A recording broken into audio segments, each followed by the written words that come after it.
একটা প্রশ্ন কাগজে লিখেছেন, শবে বরাতে হালুয়া রুটি খাওয়া কি জায়েজ? শবে বরাতে হালুয়া রুটি খাওয়া দেওয়া সবটাই জায়েজ। কোন দলিলের ভিত্তিতে জায়েজ? মনে রাখবেন, ইসলামে ওই কাজটা জায়েজ যেটার দলিল কোরআন সুন্নাহ বা শরীয়তের মধ্যে আছে। যেমন আল বিদআতু হিয়া মা লাম ইয়াকুন আসলুন ফি শরীআতি বিতারিকে খাসিন ওয়ালা আমিন। যেই জিনিসের আসল দলিল ভিত্তি কোরআন সুন্নাহর মধ্যে শরীয়তের মধ্যে কোথাও নাই, ওটাকে বলা হয় বিদআত। আর যেটার আসল ভিত্তি কোরআন সুন্নাহর মধ্যে কোথাও না কোথাও আছে, ওইটাকে বিদআত বলা যাবে না, ওইটা জায়েজ। যেমন আপনারা খেয়াল করেন, এই হালুয়া রুটি খেয়াল করো, সবাই খেয়াল করেন ভাই, হালুয়া রুটি এটা একটা হালাল খাদ্য। মানুষকে খাবার দেওয়ার ব্যাপারে সুন্নাহ এর মধ্যে উৎসাহ আছে।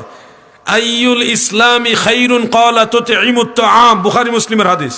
ইসলামের সর্বোত্তম কাজ হলো মানুষকে খাবার দেওয়া। তো খাবার দেওয়ার ব্যাপারে বৈধতা ইসলাম ধর্মে আছে, সুন্নাহর মধ্যে দলিল আছে। তো এখানে আপনি যদি শবে বরাত উপলক্ষ করে কাউকে খাবার দেন, এটা একটা রেওয়াজ, এটা একটা কি রেওয়াজ হচ্ছে। তো এই রেওয়াজটা কি খারাপ রেওয়াজ না ভালো রেওয়াজ? ভালো রেওয়াজ। তো ভালো রেওয়াজ হলে মুসলিম শরীফের একটা হাদিস, মান সান্না ফিল ইসলামে সুন্নাতান হাসানা কানা লাহু আজরুন ইলা আখির। কেউ যদি ইসলামে ভালো কোনো রেওয়াজ প্রচলন করে, যেমন মানুষকে খাবার দেওয়া, এই খাবার দেওয়াটা তো সুন্নাহ, আর এটা রেওয়াজ, এই রেওয়াজটা ভালো। আল্লাহর নবী বলছে ভালো কোনো রেওয়াজ প্রচলন করা এটা সওয়াবের কাজ, আর খারাপ রেওয়াজ প্রচলন করা গুনার কাজ। অতএব বুখারী এবং মুসলিমের হাদিস থেকে বোঝা যায় আপনি চাইলে শবে বরাতে হালুয়া রুটি উত্তম কাজ হিসেবে পরিবার বা প্রতিবেশী তাদেরকে দিতে পারবেন, নিতেও পারবেন, এটা জায়েজ আছে।